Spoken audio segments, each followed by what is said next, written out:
Muy bien. Buenos días, Egunon. Bueno, pues a continuación tenemos con nosotros a Carmelo Angulo. Es toda una persona que tiene una larga experiencia en el ámbito internacional. En 1977 ya empezó a formar parte del cuerpo diplomático. Ya ha sido embajador en Bolivia, Colombia, Argentina y México. También director general del Instituto de Cooperación Iberoamericana. En su momento también en Argentina fue representante de las Naciones Unidas para el Desarrollo. En este momento está más en el ámbito universitario y también como director de una fundación que es México-España, en la cual se está tratando de fomentar las relaciones entre los dos países y donde la vertiente empresarial también es muy importante. Y creo que que tenemos un ponente de lujo. Quiero agradecerle pues su presencia aquí. Muchas gracias. Qué ricasco, Carmen. Gracias, qué ricasco. Buenos días, Egunon, autoridades del Gobierno vasco, de la Diputación, del Ayuntamiento de Vitoria. Me da mucho gusto que me invitéis a tratar un tema que es muy cercano a mí, que es América Latina, y además en el entorno del medio ambiente. Yo tengo que recordar que soy nieto y bisnieto de emigrantes vascos a América. Mi familia recaló en Uruguay. Eran tiempos parecidos a estos, pero por supuesto de otra dimensión y otro calado. Pero un momento que la gente hizo las Américas, nuestros antepasados, con bastante naturalidad. Allí encontraron sosiego y desarrollo personal y familiar, industrial. Luego regresaron, luego fuimos nosotros, luego vienen ellos y quizás ahora estamos en una coyuntura diferente de las que voy a hablar. Yo no soy un experto en América Latina, más bien como diplomático he sido un promotor del desarrollo y la cooperación internacional, el entendimiento entre nuestros países, alguien que cree que la inversión y el comercio español, y por supuesto vasco también, son fuentes de transformación de muchos países y en concreto de América Latina. Durante casi 30 años he tenido la suerte de vivir en 6 países de América Latina, y si incluyo Canadá uno más, y he viajado y trabajado pues en aquellos entornos que son casi míos. Me considero tanto de allí como de aquí, y me ha tocado vivir todo tipo de situaciones, como ser el mediador con Naciones Unidas en el Corralito de Argentina del año 2001, o ser el coordinador de una crisis ambiental como el huracán Mitch en Centroamérica, o ser testigos de golpes de Estado, de cambios políticos de una gran envergadura. Y por lo tanto yo les voy a hablar más bien desde la propia experiencia vivida, desde el cariño que tengo a aquella región y desde todo su potencial. Comprenderán que es casi un riesgo hablar de una región tan grande y meter en un mismo saco situaciones tan diferentes. Me imagino qué pensaría un orador o un speaker vasco hoy día en Buenos Aires hablando de Europa. Imagínense meter en el mismo saco a toda Europa. Empezamos por Grecia, por los escandinavos, por el Mediterráneo, por ¿cómo contamos Europa? Pues contar América Latina tiene casi la misma complejidad. Por lo tanto, yo lo haré con mucha prudencia, con mucho cuidado, refiriéndome más bien a tendencias y desafíos. Sí hablaré de algunos problemas, por supuesto, hablaré más de los países que más conozco. Fundamentalmente creo que estuve en aquellos que tienen más potencial, ¿no? Y también lo haré en conexión con la crisis. Tenemos una crisis aquí donde el mañana empieza a ser incierto. Pensábamos que esto no iba a llegar nunca, que iba a durar poco, que era una crisis de los demás. En el propio Euskadi vemos que también a nosotros nos está atenazando fuertemente. Y por lo tanto no es fácil imaginar escenarios, no es fácil aterrizar las cosas. Y yo creo que en este momento se impone la prudencia, pero también la creatividad, la capacidad de innovar, la capacidad de pensar en grande. No sé si se sienten ustedes, yo sí lo digo, siendo ya de vuelta de muchas cosas, falta un poco de liderazgo, de orientación, de ejemplos en los que mirarse.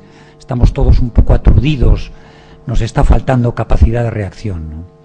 Hablemos un poco de América Latina. ¿Cuáles son los grandes desafíos de la región latinoamericana, por supuesto? Creo que para nadie es desconocido los problemas de pobreza, de desigualdad y de desempleo que se viven en América Latina. Estamos hablando de tasas de pobreza que se acercan al 30%. Cuando hablamos de pobreza extrema Estamos hablando de tasas que se aproximan al 13% de gente que no llega a tener un euro diario para su vida ordinaria. Continente donde falta la protección social generalizada, donde los derechos a la salud y a la educación son derechos lejanos, pero algunas buenas noticias de los últimos años. Ha bajado la tasa de desempleo, obviamente un desempleo medido con sus criterios, no con los nuestros. Ha subido el gasto social casi en 20 años al doble. Estamos en un gasto social por persona que se acerca a los 900 euros. Hay una esperanza de vida que se acerca casi a los 75 años, 73, 74. Estamos hablando de un continente de una dimensión de 600 casi millones de personas. Estamos hablando de un continente que está creciendo, que está emergiendo con fuerza, pero que tiene problemas estructurales fuertes. Un continente que tiene un problema de calidad de la educación. Obviamente estamos hablando de una educación incipiente que se empieza a extender, que empieza a ser universal.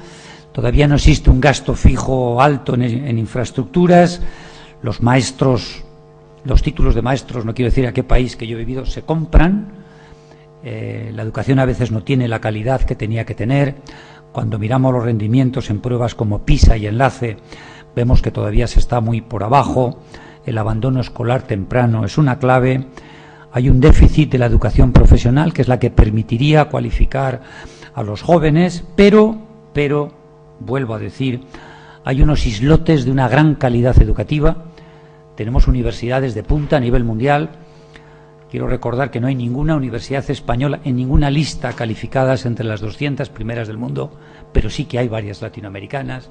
Está el TEC de Monterrey, está la UNAM de México. En fin, hay una serie de universidades, está INCAE en Centroamérica, está la DITELA en Buenos Aires, está la UBA también. Creo que en general ha habido un progreso grande en las últimas décadas, se están aumentando los presupuestos. Creo que a nivel de gestión de altos niveles hay muy buenos cuadros y quizás el problema se encuentra en los niveles intermedios de profesionales que en este momento son absolutamente necesarios para este salto competitivo. Vengo de estar, como les decía, un mes en Bolivia, en Argentina y en México, y lo que hay en los hoteles son cientos de profesionales españoles, franceses, ingleses, ofreciendo sus servicios profesionales en esa gama media-alta de las empresas que quieren ser competitivas y que les faltan esos niveles de cualificación.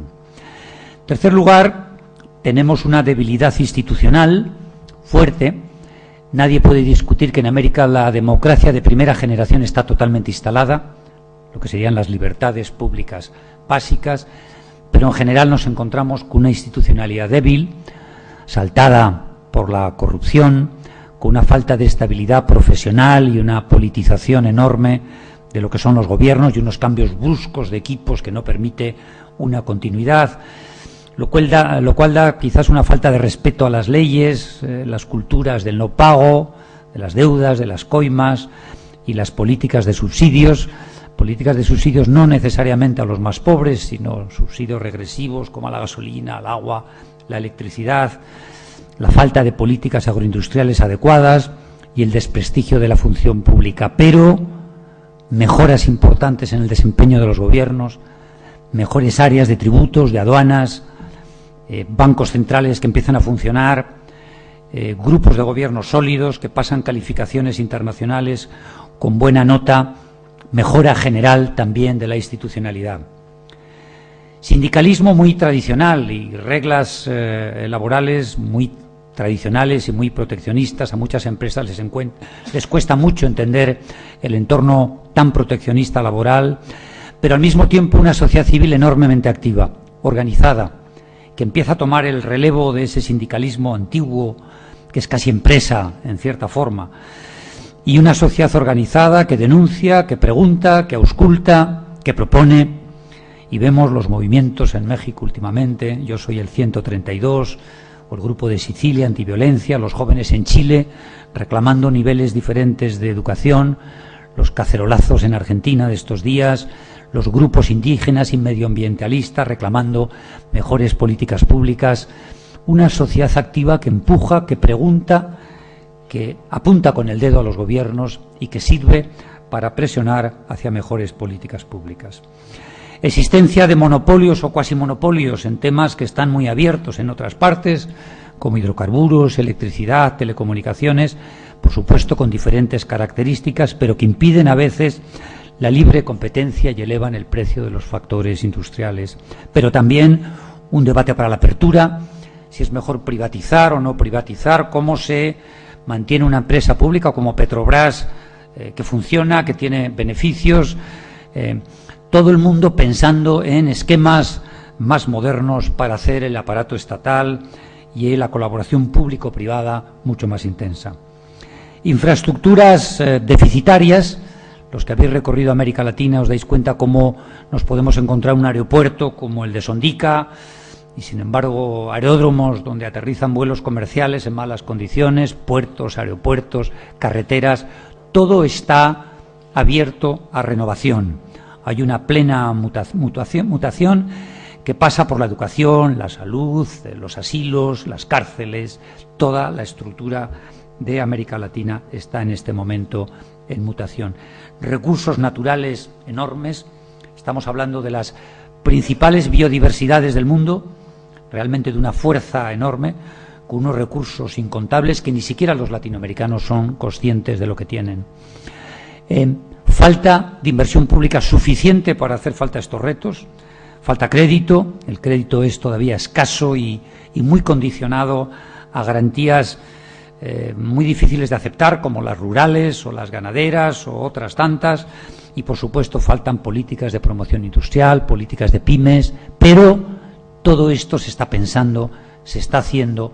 Hay grupos que creo que son muy visionarios, que están intentando que estas sean políticas públicas nuevas. También, lo saben los que recorren la región, a veces violencia, crimen organizado en un mercado de recursos humanos muy informalizado, donde el narcotráfico, la trata y ciertos factores de violencia pues penetran los países y a veces los condicionan. Yo he vivido como embajador en el corredor de la droga estos últimos 20 años, ¿no? Bolivia, Nicaragua, que es el centro de paso por el Caribe hacia América Latina, Colombia, México. Y realmente creo que si no pensamos mundialmente en una nueva visión de cómo se combate el tráfico de drogas, creo que vamos muy mal. Hay que empezar a hablar con la boca bien alta y fuertemente de que estas políticas simplemente de control de la delincuencia, de control de los recursos, no sirven y que debemos ir a una fórmula mundial diferente, que por supuesto pasará por algún esquema de legalización en el futuro que permita que el crimen organizado sea esa industria terrorífica que compra de un gatillazo, como se dice en América Latina, a gobiernos, a alcaldes, a autoridades, porque las cantidades que se manejan y las rentabilidades son enormes.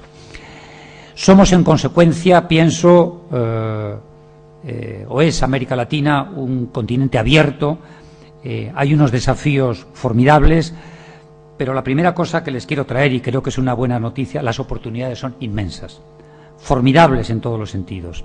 Cuando hablamos de comercio, de inversión, de capacitación, de fortalecimiento institucional y del tejido local, todo lo que es consultoría, asesoramiento, ingenierías, bancarización, generación de alianzas público-privadas, todas ellas, por citar solo algunas, muy arraigadas en Euskadi, muy adaptadas al conocimiento y a la especialidad de las pymes, y donde además tenemos un capital humano muy bien formado, experiencias de internacionalización muy exitosas y una enorme capacidad de generar entornos de concertación, clúster, asociacionismo para trabajar, a veces en condiciones donde también hemos sabido que es trabajar en entornos de violencia, de extorsión y de amenaza. Somos, en consecuencia, y esto es lo primero que quiero poner encima de la mesa, una región, al menos teóricamente, excelentemente preparada para trabajar en América Latina, como lo han demostrado las grandes, aquí hay algunas, Iberdrola, Gamesa, Mondragón, IDOM y tantas otras, pero ahora se trata más bien de encadenar nuevas oportunidades para un segundo nivel de las pequeñas y medianas que tienen otra sensibilidad, otras claves técnicas y otras problemáticas económicas. Paso para adelante. Hay unas buenas noticias cuando hablamos de América Latina. América Latina crece y va a seguir creciendo. Y esto es un cuento de hadas para nosotros. Cuando a alguien le digo que Paraguay creció el 15% en el año 2010, pues hay que creérselo, parece un cuento chino, ¿no? Creció el 15%. Hay muchos países que están creciendo por encima del 5, del 6, del 7.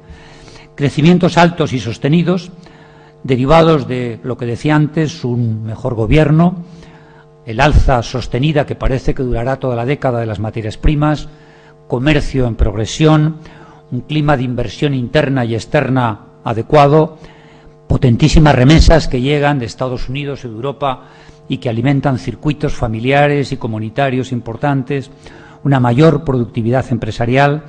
Estamos hablando de crecimientos que van desde un mínimo de 2-3% a un máximo de 10, 12, en su día fueron 15%, y debido fundamentalmente a una actitud nueva ante el desarrollo, a buenas políticas públicas.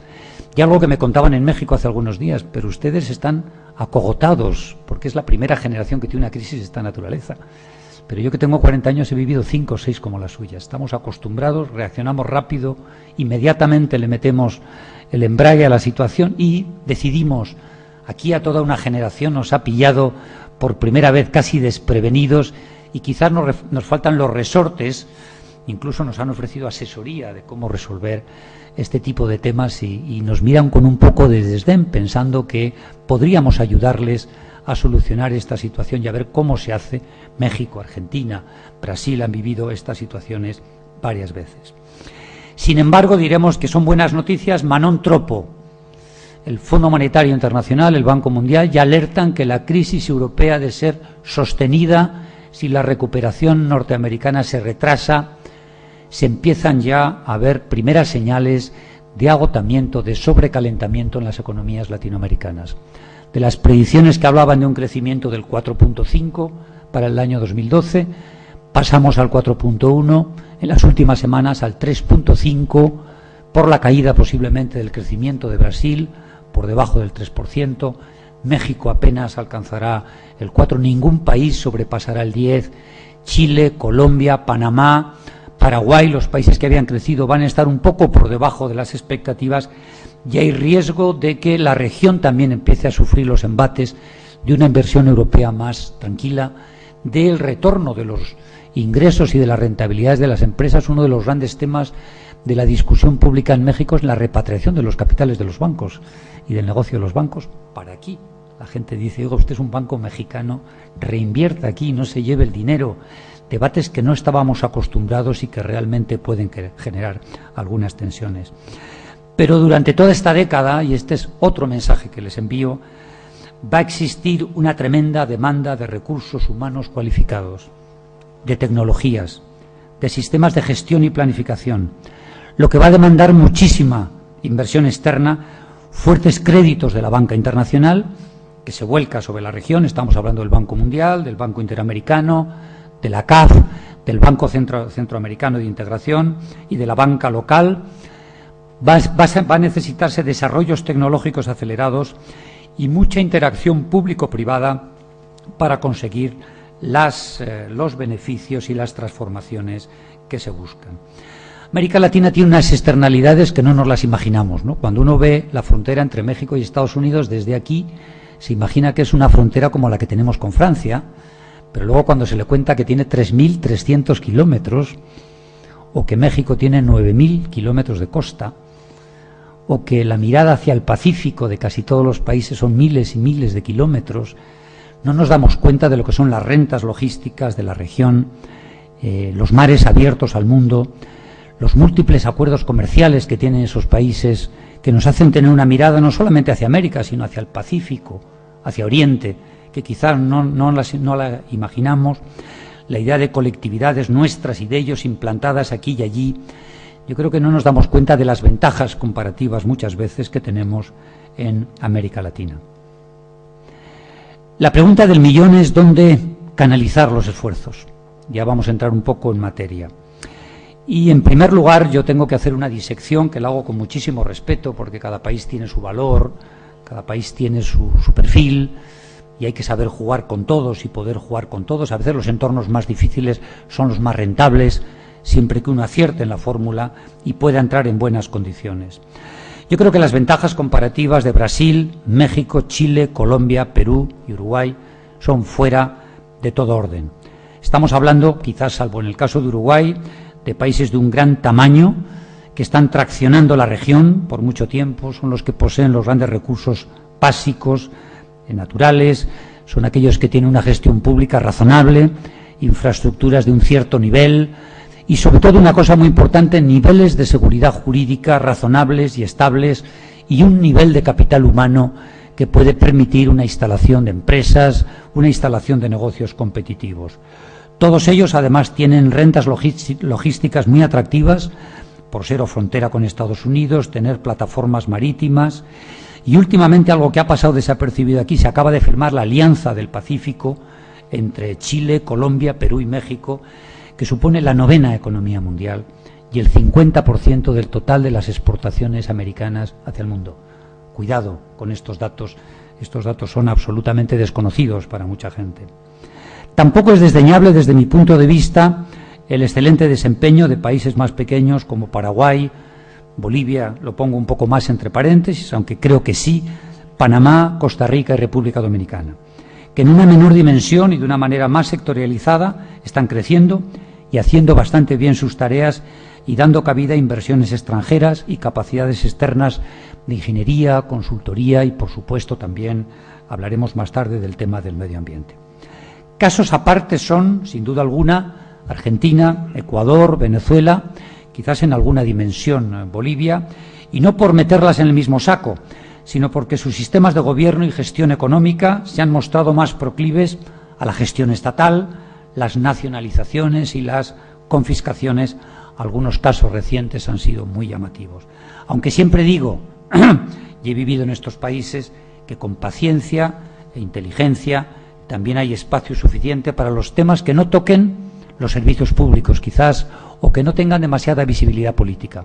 En estos países, el turismo, la vitivinicultura, la pesca, la minería, la agricultura tecnificada, el fortalecimiento municipal, el agua y los saneamientos, los call centers, que muchas veces llamamos y no nos damos cuenta que los call centers están en Salta o están en una ciudad de estos países. Hay posibilidades grandes, lo que pasa que hay que conocer el contexto y trabajar de una forma muy especial. Cuando hablamos de los sectores, creo que me pasa una, vamos a la siguiente. Cuando hablamos de, me paso a la siguiente. Bueno, cuando hablamos de los sectores donde habría que trabajar, yo antes que todo tengo algunos tipos de sugerencias, no tanto el dónde, sino el cómo. Lo primero es que para una plataforma como esta, Aclima, Juan Luis y Mónica llevan mucho tiempo pensándolo, yo creo, es más fácil trabajar en una dimensión provincial y local que en una dimensión estatal. Y yo creo que no somos conscientes lo que es un país como México de 120 millones de personas, ¿no? Con capitales saturadas, como el DF, todo el mundo se presenta en el DF a hacer negocios y ahí ya casi no queda espacio. La gente se olvida que Guadalajara tiene 4 millones de habitantes. Yo he estado estos días en Monterrey, 4 millones de habitantes, con un conurbano fantástico, lleno de capacidad industrial y económica. Mérida, Puebla, y lo mismo podríamos hacer de Argentina, con Rosario, con Mendoza, con Córdoba. Mi consejo siempre ha sido, cuando en la embajada he recibido a cientos de empresas llegando, no se me quede en la capital, por favor, descubre al país.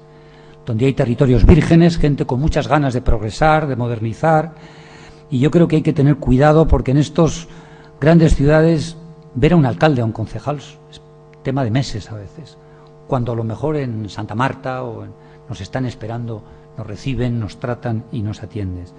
Hay todo el tema de la gestión ambiental, está abierta realmente, las ciudades están muy proclives a recibirnos y sin duda alguna Euskadi y las empresas vascas van a ser bien recibidas sin duda alguna en esta dimensión mucho mejor que en otras. La segunda idea sería conectarse con las políticas públicas en estos temas que tengan apoyo de la comunidad internacional. Hoy día, como representante de Naciones Unidas, me tocó manejar la mayor cartera posiblemente de Naciones Unidas en el mundo, del Banco Mundial, de la CAF y del BID, ¿no? Y hay países que están realmente mimados por los organismos internacionales, que hay recursos para casi todo, para buenos proyectos. Muchos de ellos tienen recursos que no se gastan porque no se les presentan buenos proyectos.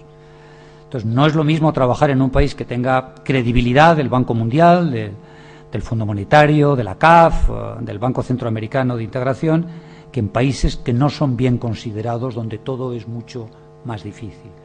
En ese sentido, también es más fácil trabajar en países donde las grandes empresas, a través de sus programas, estén subcontratando, haciendo outsourcing, o tengan incluso grandes programas de responsabilidad social corporativa que permiten a veces a las pequeñas y medianas empresas sumarse y participar en grandes proyectos. La tercera cosa que me parece también importante es fomentar las alianzas, los clústeres y las plataformas. Por eso a mí me interesa clima y con mucho gusto me he sentado con vosotros a hablar, ¿no? Yo creo que la idea de ir en grupo, de rentabilizar y de hacer eficientes los gastos, hoy día descubrir un país que te reciban adecuadamente, que tú puedas demostrar las capacidades, ya no es el tema de una sola empresa, ¿no? Y yo creo que veo todavía excesiva fragmentación. En el hotel que estaba había 14 empresas o 15, todas así de pequeñas, todas peleándose casi por los mismos lugares. Y yo decía, pucha, no lo vais a hacer, ¿no? Lo siento, pero este viaje está frustrado. Hay que prepararse como plataformas. Y yo creo que aquí tenemos, y ya lo habéis ido preparando, una visión de cómo ir en grupo, cómo complementarnos, cómo conseguir sinergias, posiciones de cabecera en algunos sectores. Y yo creo que esta es una clave de lo que está pasando, porque todo el mundo está huyendo, es casi una huida en masa.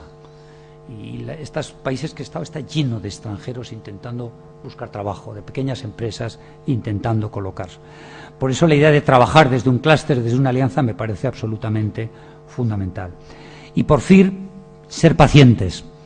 La internacionalización toma tiempo y algo que en este momento está fallando es que se ve que las empresas están llegando oportunistamente, porque están mal, pero que si no estuvieran tan mal se volverían y no querrían saber nada de aquello.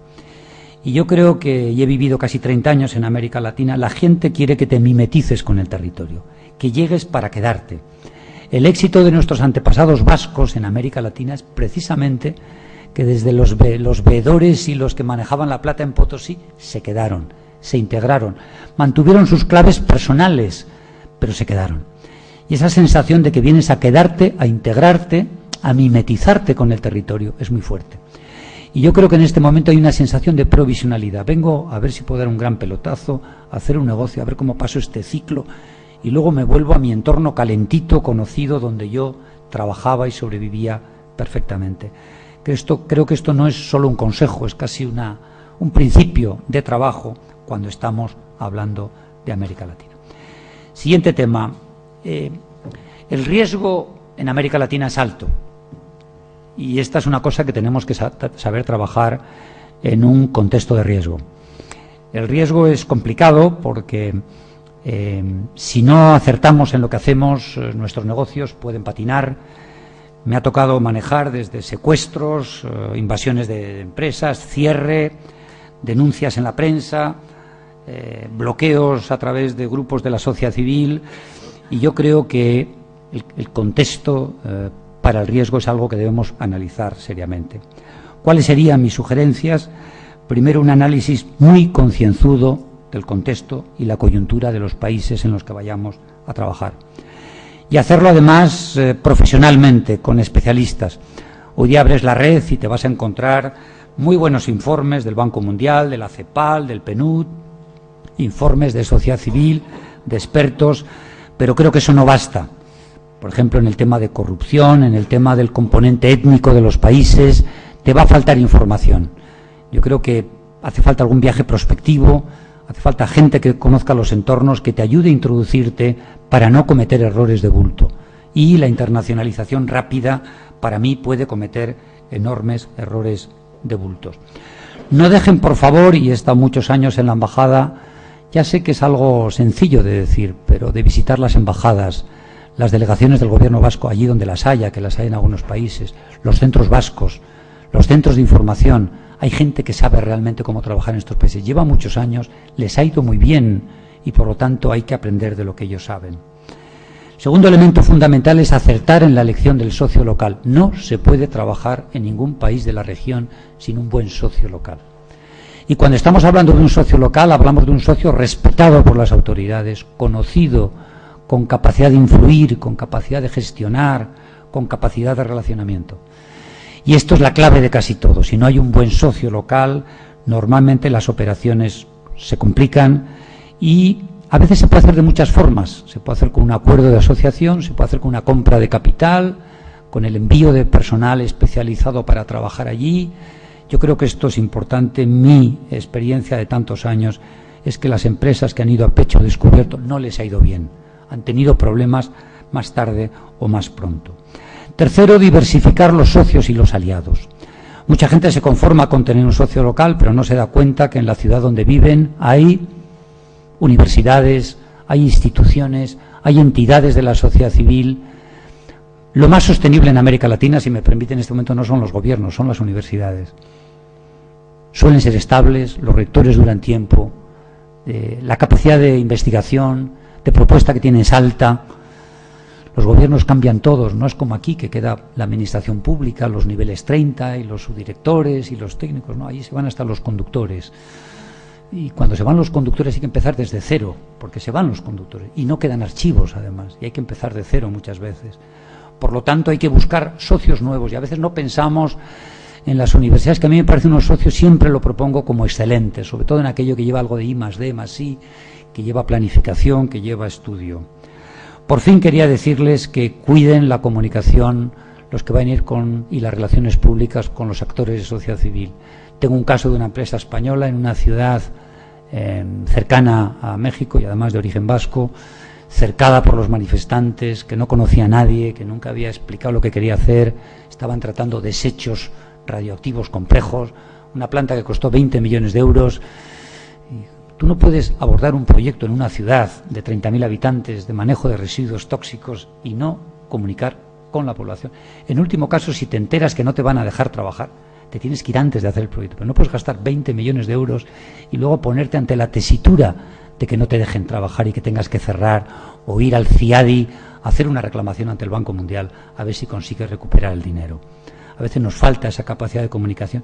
Y por fin decirles, y lo digo con muchísimo gusto, que la marca Euskadi tiene prestigio y solvencia. Nuestros antepasados, que manejaron la minería, la pesca, los negocios, los astilleros, llevan muchos años trabajando allí. Es una marca de prestigio dentro, a veces, de la marca española, otras veces con autonomía. Tiene una muy buena reputación y no es un factor desdeñable que se puede ir perdiendo, porque lo que he notado en nuestros últimos viajes es que ya nuestra industria, nuestra tecnología está puesta en cuestión.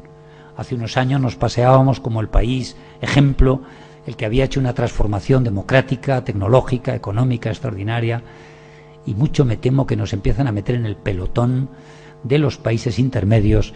Hoy día sería mucho más difícil para un ministro, para una delegación, que te reciban como te recibían hace 8 años, como algo novedoso, eficiente, capaz de conseguir resultados, pero todavía tenemos una oportunidad y yo creo que la marca Euskadi tiene mucha solvencia. ¿Cuáles son los riesgos más comunes que nos vamos a encontrar? Bueno, los riesgos más comunes que nos podemos encontrar son los cambios bruscos de coyuntura económica, de contexto macroeconómico, incluido también el narcotráfico, la violencia y, por supuesto, los desastres naturales. Estamos hablando de una región con una capacidad de fenómenos socionaturales absolutamente desconocida para nosotros. Me he pasado la vida entre terremotos entre el 4 y el 7 en Colombia, en Nicaragua y en México, todo el día temblando. A veces tiembla demasiado fuerte, las ciudades se caen, los deslaves, las salidas de cauce de los ríos, bueno, las inundaciones. Hay un riesgo sistémico en los proyectos en América Latina que a veces no lo contamos, que es formidable, y yo creo que ese es un tema que nos preocupa, ¿no? Viví como mediador, les contaba, de Naciones Unidas, el corralito argentino, viví la crisis en México del N1H1. Imagínense una ciudad como México de 24 millones, donde de repente no circula nadie, no aterriza nadie, nadie va a los supermercados y se para una ciudad de 24 millones de personas durante 4 o 5 días porque la gente está aterrada de salir a la calle por contagiarse con esa gripe tan terrible que al final se podía combatir con Tamiflu. Pero bueno, esa es una parte de los fenómenos que nos encontramos, que son muy recurrentes y muy normales en América Latina. Segundo fenómeno que me ha tocado pelear estos años con gobiernos, jueces, empresas, es el tema de la seguridad jurídica, que a veces es muy cambiante, que a veces es muy repentina. cambios de marcos legales, tasas de interés bancario, devaluaciones inmediatas, cambios impositivos o de normas laborales, nacionalizaciones o confiscaciones, rescates, son la causa principal de nuestro riesgo que debemos medir y anteceder, y a los que se suma la irrupción inesperada a veces de que te traen competidores debajo de la mesa que no esperabas y que ponen en cuestión tus negocios. Estos riesgos pueden afectar a nuestros precios, a nuestra liquidez, a la movilización de nuestros fondos, cuando ahora los queremos reexportar, como en el caso de Argentina, que ya no se pueden comprar ni dólares, ni se pueden sacar divisas del país. Nos debiera permitir tener colchones de liquidez, etcétera. Hay que pensar en fórmulas que posiblemente aquí no pensamos, pero que son importantes para los que aterrizan en esa región. Es fundamental tener seguridad sobre los derechos de propiedad de la tierra. En Bolivia, donde he vivido muchos años, conviven 3 tipos de derechos jurídicos: los derechos indígenas históricos, los derechos republicanos después de la independencia y los derechos de la economía sostenible de los últimos años. Y vas a comprar una tierra y te encuentras con que existen 3 títulos jurídicos perfectamente válidos, o, creo que está por aquí Verdola, antes se saludó a alguien, cuando entras en el Golfo de Tehuantepec y quieres instalar aerogeneradores para energía eólica, te encuentras que la tierra es comunal y que tienes que discutir la compra de tu tierra con 300 propietarios, ejidatarios o comunales, con lo cual entras en una negociación absolutamente compleja y dificilísima que te complica todo el negocio.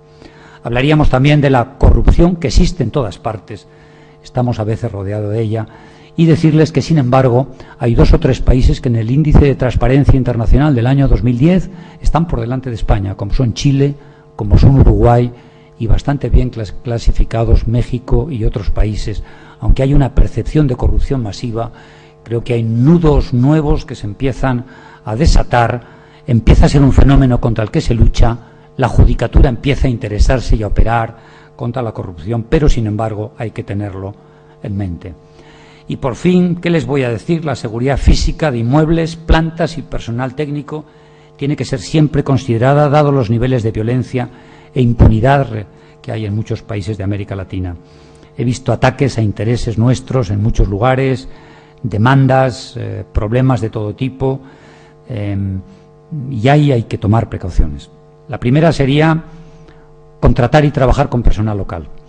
Si miramos las grandes corporaciones que están allí, Banco Bilbao Vizcaya, los bancos, las constructoras, todo el personal es mexicano, argentino, boliviano, etcétera, etcétera. Esta mimetización, esta cosa de ponerse la camiseta, ha llegado hasta el punto de que ya no hablamos de empresas españolas o vascas, hablamos de empresas de origen español, pero peruanas, argentinas, mexicanas. ¿Qué es lo que las empresas intentan hacer? Es mimetizarse y trabajar como empresas nacionales plenamente reconocidas, ¿no? Además del personal local, yo recomiendo asegurarse. Hoy día, si miran lo que hace CESCE, Marsh, AXA, Control Risk, bueno, pues son precauciones que hay que tomar sobre los riesgos sistémicos, los riesgos personales, y esto es algo que está a la orden del día. A mí en México me ha tocado trabajar algunos secuestros que nunca han salido por menos de $1 millón, y si uno no está asegurado, ni las familias ni las empresas a veces pueden hacer frente a este tipo de cosas que son absolutamente desagradables, pero que hay que pensar que aunque los entornos sean favorables, pueden ocurrir, ¿no? Yo quiero traer aquí a una idea que es un poquito novedosa, ¿no? Vamos a ver, ¿cómo evitar los riesgos? Yo sé que estamos todos en la onda de internacionalizarnos, de salir, de ir a buscar el negocio. Yo les quiero proponer, desde la Fundación España-México estamos trabajando, tenemos a todas las empresas del IBEX de aquí, a toda la bolsa mexicana, a las grandes universidades, somos 70 miembros del máximo nivel binacional, y estamos empezando a atesorar una idea nueva, ¿no? En vez de salir solamente allí, ¿por qué no, con modestia, porque este discurso yo sé que es nuevo y cuesta, ¿por qué no pensar en atraer capitales, empresas, visitantes, a reconocer y a entender nuestro potencial tecnológico y humano? ¿Por qué no hacerlos participar de nuestras empresas en porcentajes, en tipos de asociación, y desde aquí juntos, que no es la misma sensación de que ir allí y que él te represente y te venda y te coloque productos en el mercado? ¿Por qué no hacerlos conocer la enorme capacidad que tenemos tecnológica, la calidad de nuestras plantas y de nuestro capital humano? Porque el descubrimiento de eso tiene un efecto absolutamente extraordinario sobre los negocios. Absolutamente. Ya lo están haciendo en Valencia, en Cataluña, en Asturias. La idea de que el que descubre nuestra posibilidad, porque muchas empresas les va mal porque no les han pagado los ayuntamientos o los gobiernos, porque tienen cuentas retrasadas, porque han tenido problemas pero la capacidad la tienen casi intacta en el momento que haya una pequeña inyección de capital.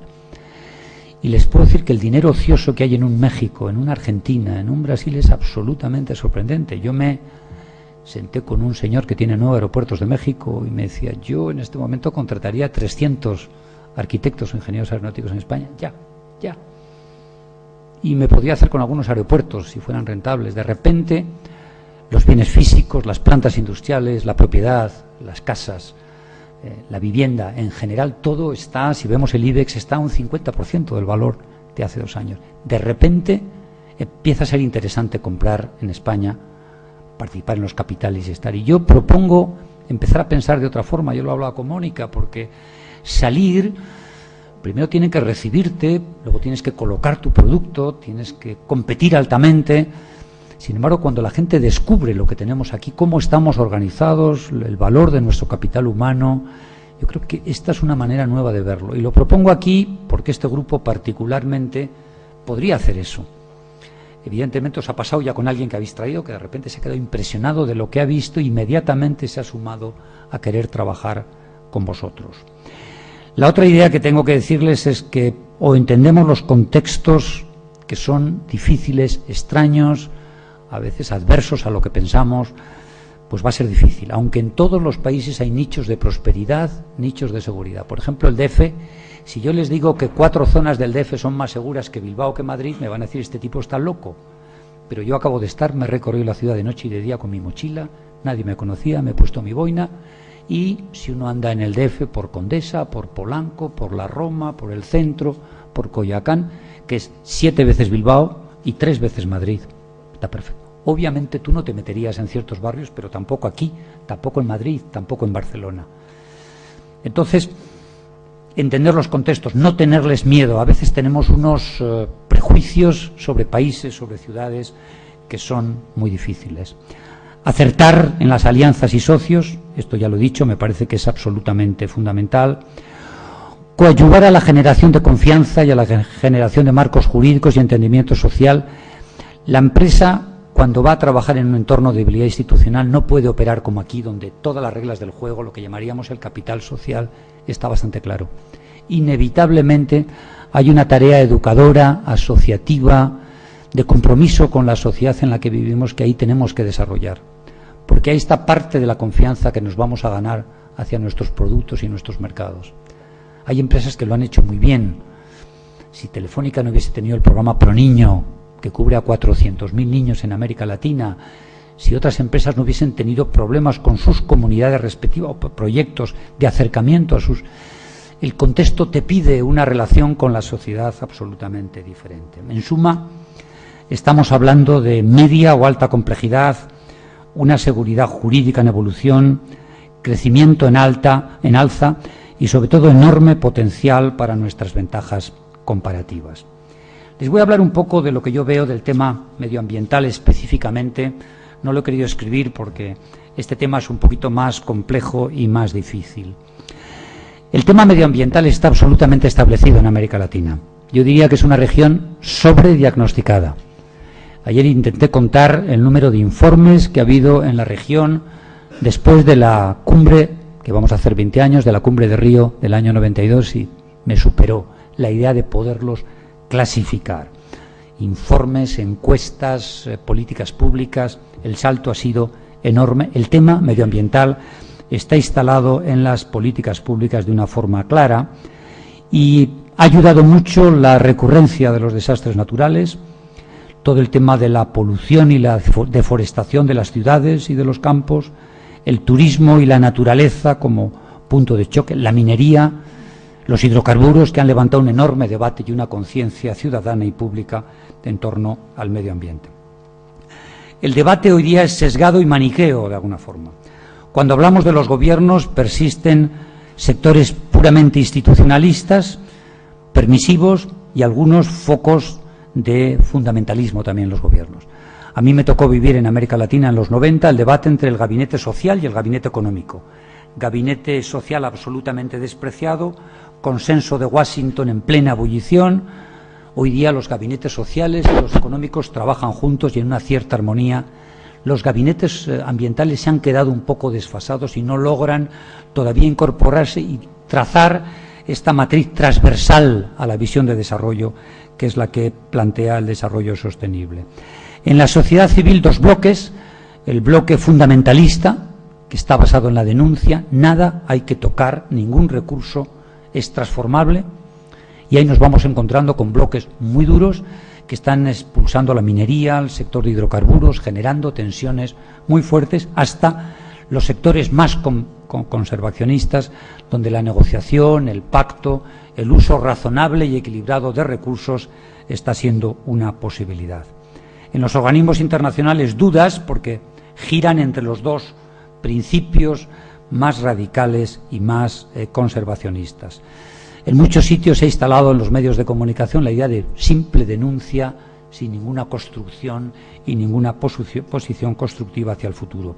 Pero el tema está en debate y todos los países, estoy seguro, van a ir al Río+20 con sus tareas hechas, con sus legislaciones al día, con sus propuestas, pero de la realidad a la teoría va a ir mucho. ¿Cuáles son los campos de trabajo y de futuro que yo veo en la gestión ambiental y que me parece que podrían ser objeto de algún tipo de debate y algún tipo de propuesta? Primero, creo que en este momento queda muchísimo que hacer en la institucionalización y en los marcos legales, que yo llamaría de segunda generación. Todos los países tienen ministerios, secretarías de medio ambiente, tienen leyes de carácter general, de medioambientales, han creado incluso mecanismos de relación público-privada en el tema medioambiental, pero creo realmente que faltan legislaciones mucho más afinadas al perfil de cada país, mucho más modernas, con mecanismos de asociación público-privados más eficientes, y darle, por ejemplo, el papel a la justicia en el tema medioambiental. Cuando una causa medioambiental, y me ha pasado con hoteles españoles, llega a la justicia, bloqueo. La justicia no entiende, no sabe, le cuesta mucho. Entonces, al final se acaba en el arreglo. Por ejemplo, el sector justicia todavía no ha entrado mucho en el tema de las contiendas y de las diferencias ambientales, que son muy importantes. El segundo es todo el capítulo de capacitación y formación. Yo diría que al sector medioambiental de América le falta músculo, le falta cantidad, masa crítica de personas que puedan apoyar las políticas y que las puedan empujar. Y creo que queda mucho espacio, por ejemplo, para la colaboración con las universidades, para la investigación y, sobre todo, a nivel local. En pequeñas ciudades, en provincias, lo que llaman ahí departamentos. La verdad es que se está muy lejos de las capitales. Yo diría que en las capitales latinoamericanas hay una sobrediagnosticación, hay una enorme cantidad de expertos.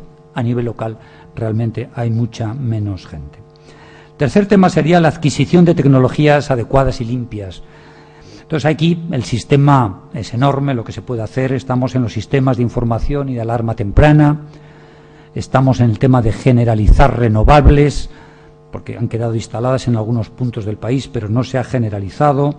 El tema del control de gases y la polución, el desarrollo de una industria nacional, parte de los aerogeneradores, aquí estáis algunos posiblemente en la industria, todavía se importan. Hay varias empresas españolas que me han contado que están invirtiendo en producción local. Generalmente son todos productos importados y se podía abaratar precios y extender la industria, y yo creo que hay muchísimo que hacer en los próximos años. Todo el tema de vertederos, de basuras o reciclaje, esta es una asignatura pendiente del 90% de los municipios de América Latina en este momento. Vertederos que además, a través de operaciones de canje de deuda o de bonos de carbono, se pueden conseguir recursos, y hay vertederos en México que yo he visto absolutamente impecables, realmente con todos los sistemas de aireación, absolutamente. Yo creo que ahí hay muchísimo que hacer.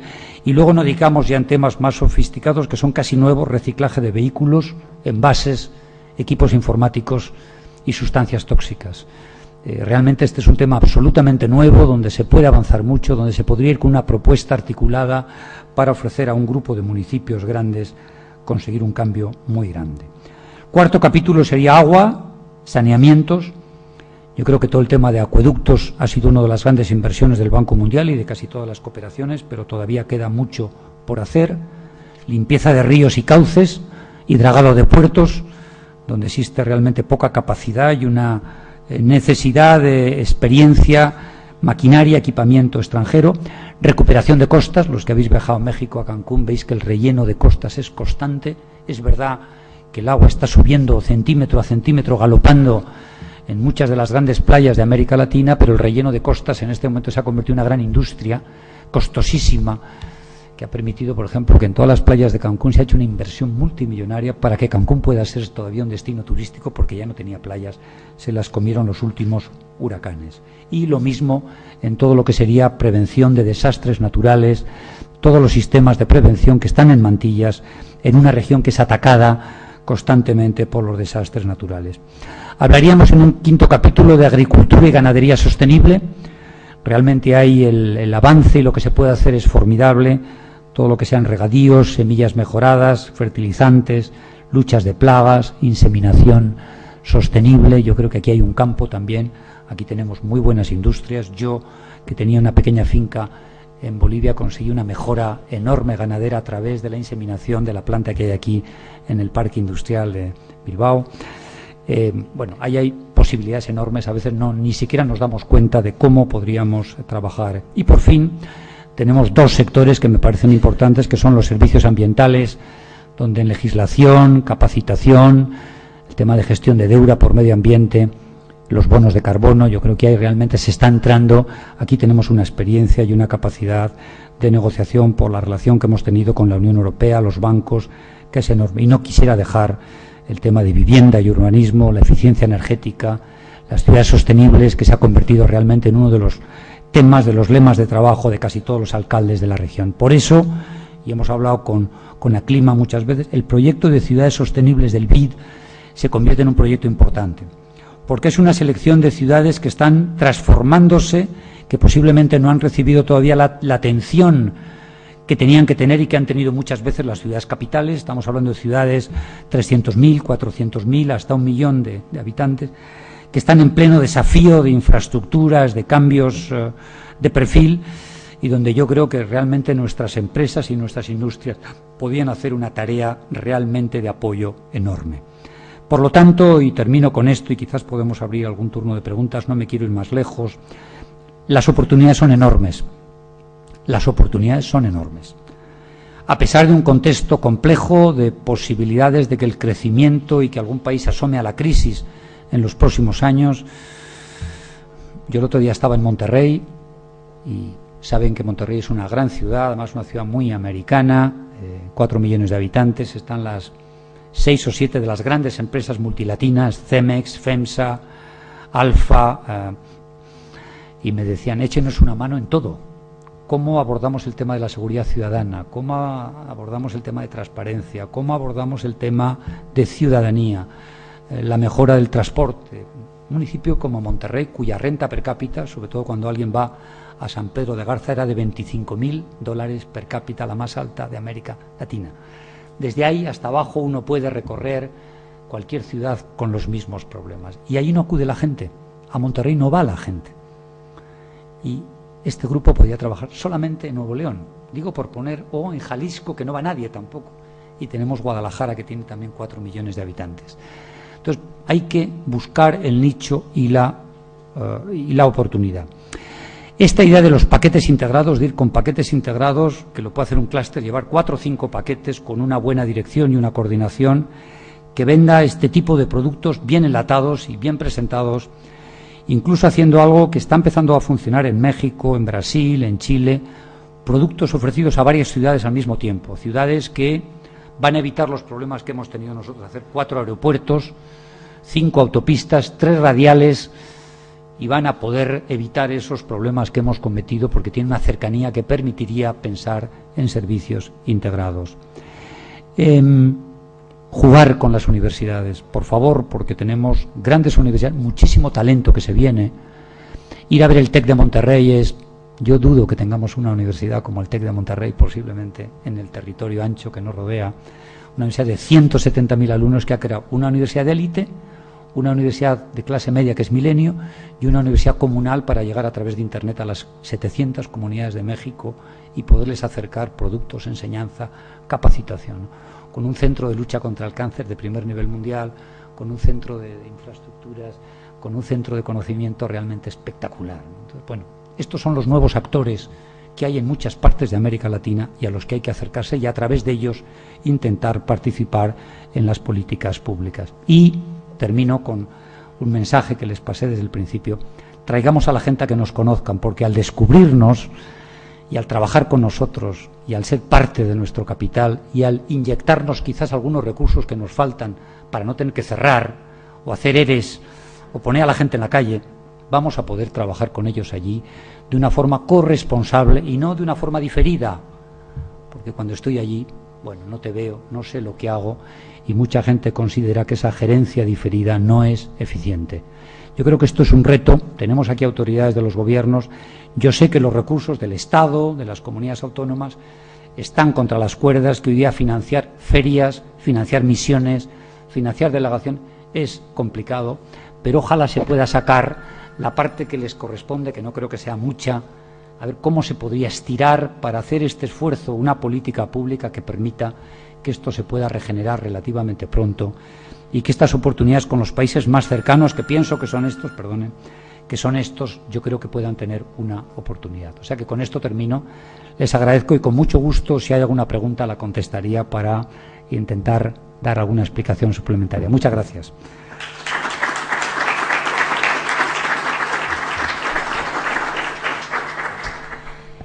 Muchas gracias por la presentación. Carmelo, es difícil volcar toda esa experiencia que has seguido adquiriendo en tan poco tiempo y te agradezco la capacidad de síntesis. Bueno, es el momento de hacer preguntas por parte vuestra y nuestra. Yo en este sentido también comentarte, Carmelo, que en julio va a venir el viceconsejero de Medio Ambiente de Río Grande do Sul, y que está en Portalegre, y estaban muy interesados en conocer, porque fuimos allí y también vinieron otros brasileños, en conocer todo el mundo de suelos, de acuíferos. Está el mayor acuífero del mundo, está en esa zona, se está contaminando. Y bueno, y también temas de desastres naturales, parques naturales. Creemos que ahí hay una serie de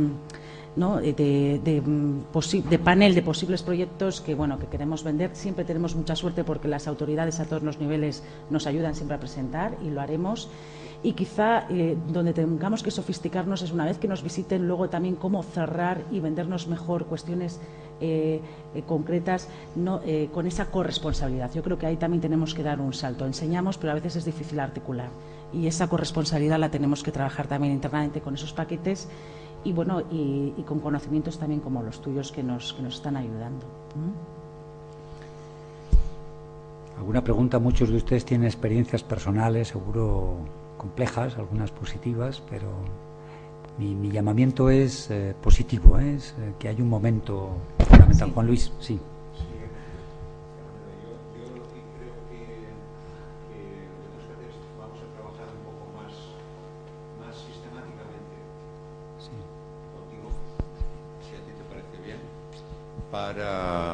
Para desmenuzar algunos de estos aspectos y profundizar, si tú tienes algo de disponibilidad, si hace falta, vamos donde estés. Hay otros muchos.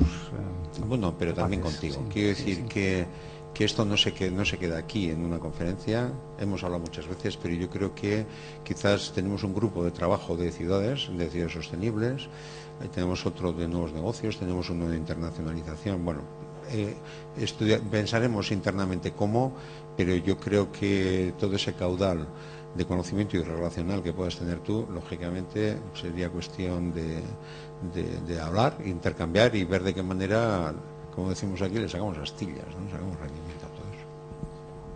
Echémosle un poco de imaginación. Yo, por ejemplo, tengo una hija que vive en Bolivia, una hija de 14 años, en una ciudad que se llama Santa Cruz de la Sierra, que para muchos era chino. Una ciudad hermanada con un Santa Cruz de la Sierra. Los que toman la ruta hacia Andalucía por Extremadura pasarán por una ciudad que se llama Santa Cruz de la Sierra. De ahí salieron los primeros fundadores, y vengo impresionado realmente. Una ciudad que fue asolada por el narcotráfico durante muchos años. Hoy día debe ser de los primeros centros productores de soja del mundo, soya, como dicen ellos, y vengo impresionado. cientos de apartamentos, centros comerciales, plantas industriales, una capacidad de gasto, 7 universidades privadas, una ciudad que tiene 1 millón de habitantes, ¿no? Entonces, no hay nadie allí trabajando. Externos, no hay nadie. Tiene unos problemas de tráfico. Es una ciudad además maravillosa porque fue creada a partir de cordones, tiene 7 circunvalaciones, 8, fue creada realmente como un anillo periférico con un diseño inicialmente maravilloso cuando tenía, claro, 100.000 habitantes. Yo la conocí cuando tenía 100.000 habitantes hace muchos años. Y uno se preguntaba, imagínense lo que se podría hacer aquí del tema medioambiental, del punto de vista logístico, urbanístico, del punto de vista de restauración del patrimonio, porque además tiene un casco histórico muy interesante. Estoy seguro que en La Paz es más difícil porque además a 4.000 metros se respira muy mal, pero en Santa Cruz de la Sierra o en Cochabamba, y estoy hablando de países más pequeños, ¿no? Y estoy hablando también de Paraguay, y estoy hablando de... Ahí es donde yo creo que tenemos nuestro reto, ¿no? Porque no están gastados los temas, están abiertos, la gente tiene ganas y puede pagar. Digamos que hay una economía boyante, ¿no? Es que cuando se crece al 7% se nos ha olvidado las arcas del Estado, y además la gente está empezando a pagar IVA, está empezando a pagar impuestos, los estados empiezan a tener dinero. No diré, realmente recuerdo una conversación entre un presidente español y un presidente boliviano hace muchos años, diciéndole, claro, le decía el presidente, es que tú empiezas el año con un 50% de los recursos del Estado bien impuestos en la mano, y yo empiezo con el 7%. Con el 7% tú no puedes hacer nada, salvo apelar a la cooperación internacional o al crédito, ¿no? Pero los estados empiezan a tener economías saneadas, y esos son los nichos donde tenemos que buscar, ¿no? Y yo creo que ahí nos ha faltado un poco de reacción, ¿no? De capacidad de reacción, y las grandes ya están, las grandes del IBEX ya están traccionando, y muchas de ellas incluso están esperando que lleguen las de segundo nivel para entrar en el circuito virtuoso del circuito económico, ¿no? Muchas de ellas les gustaría trabajar con empresas serias en todo su outsourcing, en ciertos elementos de la cadena de producción, ¿no? Entonces yo creo que ese es el tipo de cosas que tenemos que estar pensando en este momento. ¿Alguna pregunta más?